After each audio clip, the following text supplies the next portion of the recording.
Nangayo o pasaylo ngadto na sa katawhan ang tag-iya sa pabuto nga nagviral. Samtang gisindihan sa pagsugat sa bag-ong tuig 2026 sa kilometer 11 sa Sasa, Davao City. Sa pagighinabi sa mga magsisibya, giangko ni alias She nga siya ang tag-iya sa Firecracker nga gisindihan aron sugaton ang bag-ong tuig. Apan iya kining gibarugan nga dili siya ang nagsindi.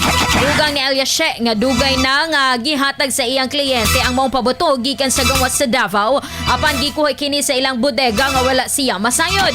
Gawas sa pagpangayo sa pasaylo, gibutyag sab ni alias She sa iyang iyang atubangon ang responsibilidad sa ilang nahimo nga salaod. Papaminawan ang tipik sa pamahayag nga alias She tag-iya sa maong pabuto. Naapod ko diri, ready po ko mag-face sa consequence kung sa man ang mahatag nila.